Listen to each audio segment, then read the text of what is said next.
think there are ways to get around that. I mean, you just say, all right, listen, we're going to allow pine tar to be on. It's allowed in baseball. It's allowed on bats because we don't need bats going into the stands. We don't need a pitcher dodging a bat because the batter couldn't hold on to it. We don't want hitters getting hit because the pitcher can't grip the ball. So let's allow pine tar. I think that's the easier fix, Michael. Just allow pine tar on the ball. No other substance is allowed, but pine tar is allowed. Or come up with something. We can put a man on the moon, Michael. We can cure all kinds of incurable diseases from 30, 40 years ago. Maybe we can come up with something that allows you to grip the ball better. You would think so, but here's a caveat to, okay, pine tar is legal. You heard what Rick Sutcliffe said. If you put a lot of pine tar, like a glop of it, then that does affect how the ball moves, because any kind of imbalance on the baseball makes it move one way or the other if you're smart. Any kind of scuff on the baseball will make it move one way or the other. So then you've got to legislate, okay, if pine tar is legal, how much of it is legal? What if it's actually on the ball? If it's clumped up too much, is it making the ball move? That's why I think they're going to keep their head in the sand, and they're going to say, it's illegal. We just want you guys to use it judiciously and not throw it in our face like Michael Pineda did. I bet you they are not going to overturn this at all. This rule will stay in place because there's too many other things that will happen if they say it's legal, because then how much is legal, how much is illegal? I just think it's too much of a mess to even open up that Pandora's box. It's a very difficult thing to govern, I get it, but boy, it just seems very strange that you're punishing, and he deserves to be punished. But he is doing no different than everybody else is doing it. He just was a little too brazen, a little too silly with the way that he did it. He made it too known. So that's really what we're punishing him for. We're not punishing him for doctoring the baseball. We're punishing him because he was very brazen or arrogant or stupid about it, whichever word you want to come up with. That's really what we're punishing him for. Well, I mean, but sometimes that does get you punished more. If you're rubbing it in the face of authority. Like, there are some people that cheat on their taxes. But the guy who cheats on his taxes and screams about it when he lives next door to an IRS agent, you're kind of like rubbing it in people's face. They'll find you out. They'll audit you. He got audited last night. The way he did it, I don't know how long I live. I hope I live over 100 years. I'll never understand how that could happen. How you could be so simple-minded to think, nobody's going to see this. I mean, he had it on his neck. And there was a turtleneck over it, and like he would do like Rodney Dangerfield and put his fingers between his neck and the turtleneck. Now I understand. He put it on the neck. It doesn't make sense. So yeah, you're right. The blatant nature of it got him zapped. Yeah. It did, and he deserved to get zapped. It's just odd because I just don't know if there's anything else applicable to any other sport that we cover. Like it's funny how these things. These unwritten rules, and this is always the way that it's been, kind of falls under baseball, but it doesn't seem to fall into the other sports. Is it because the other sports are able to punish more and there's less cheating, or is it that the other sports just do a better job of not punishing their guys and looking the other way? So I don't know if baseball's being overly anal about this, or whether baseball's not being that way enough and allowing these things to go on. I just think that baseball is a sport with such nuances to it that there are ways to get edges that might be against the rules, and I guess they're hard to police. They really are. They're hard to police. I mean, Gaylord Perry, I saw Jim Baumbach, who's on Twitter, he writes for Newsday. Gaylord Perry was quoted as saying, well, you can't do it any worse than that kid did. Gaylord Perry threw a spitter, and they couldn't find it.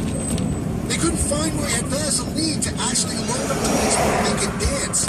Michael Pineda opened the doors and said, here it is, take a look at my neck. It's mind-boggling, and it bothers me that it affects people that shouldn't have been affected. Dean Anna should not be in the major leagues, should not be in the minor leagues today. Somebody on Twitter had a good point.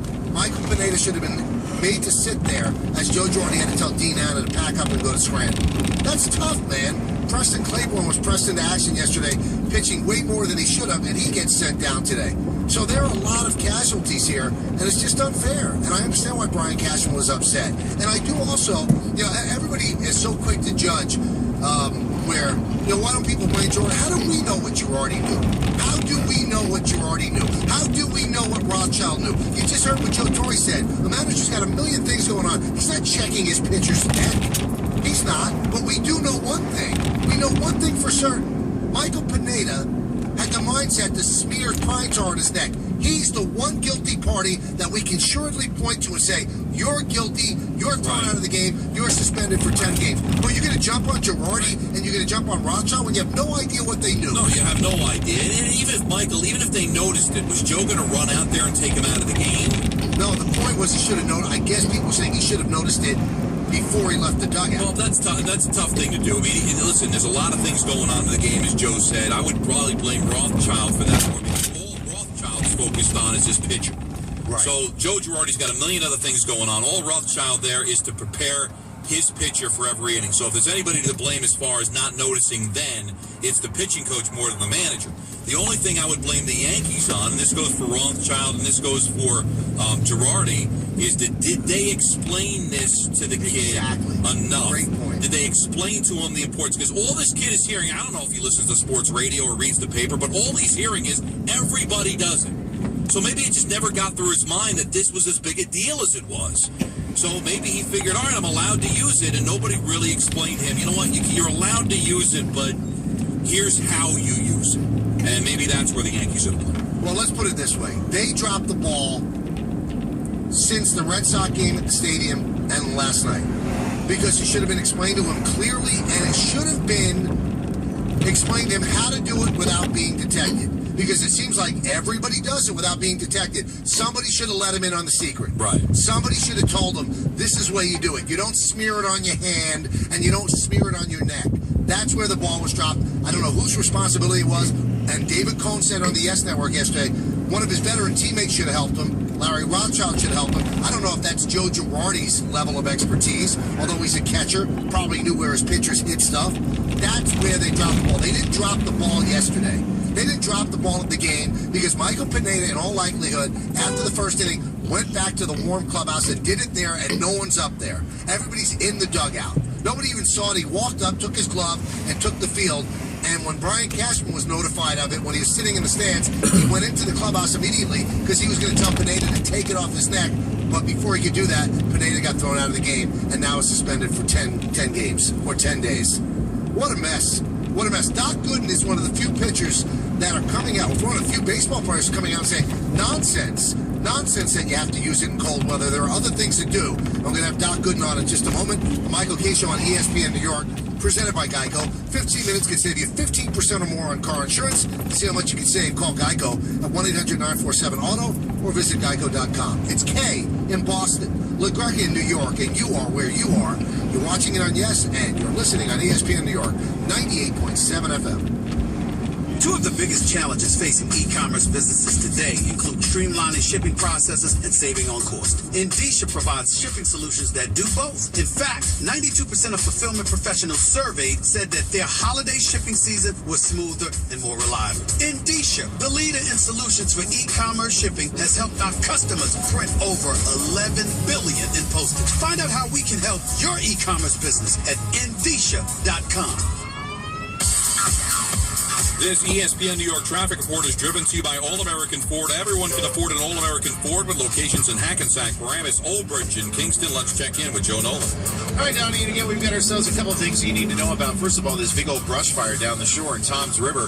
The intersection of Hooper Avenue, right out, really pretty much all of Hooper Avenue is going to be shut down. So you want to try to avoid that through Toms River. And again, this big old fire that's burning down there in Beechwood and into Berkeley Township. So be aware. Also, you got a big old problem on 684. We continue to have all lanes closed southbound, northbound. Left lane now only blocked. So that's good news. Emergency vehicles still on the scene, still in the process of being cleared up and out of the way. And then if you're going to be on the Belt Parkway eastbound Farmers Boulevard, that one's still being cleared. And alternate side of the street, parking rules and regulations once again are going to be back in effect tomorrow. I'm Joe Nolan with traffic on ESPN New York, 98.7 FM. Sam's Bethlehem is hosting the 5th annual Lehigh Valley Food and Wine Festival, May 30th through June 1st. For one all-inclusive price, enjoy a weekend full of wine, champagne, and spirits tasting, wine seminars, cooking demos, live entertainment, great food, and so much more. Plus, don't miss the 7th annual Burger and Beer Bash. Sample burgers and beer from a variety of restaurants and breweries. Visit the Sam's Event Center box office or Ticketmaster.com for full details and ticket sales. Must be 21. Enter Sam's Casino. Gambling problem? Call 1-800-GAMBLER.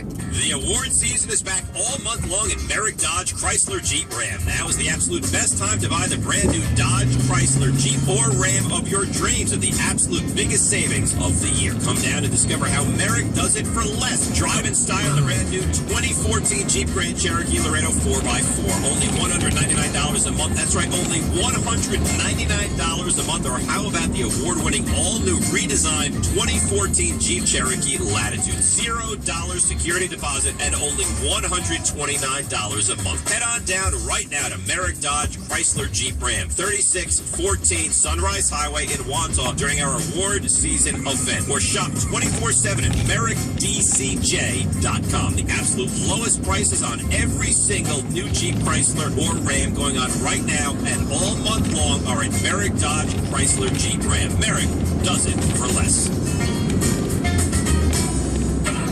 New 2014 Audi A3 sedan is a small car breaking big rules. A combination of timeless European design, progressive technology, and premium luxury. The A3 sets a new benchmark in the luxury compact category without compromise. With standard leather seating and optional full LED headlights, Quattro all-wheel drive, Audi Connect, and MMI touch management system, the A3 isn't just leading its competitors, it's changing the game. Audi Meadowlands, located just minutes from the Lincoln Tunnel, has a selection of Audi A3 vehicles to suit your needs, starting at just $29,900. We are proud to provide a personalized, streamlined, customer-friendly experience for both sales and service, offering free pickup, delivery, and optional Audi loaner car for service.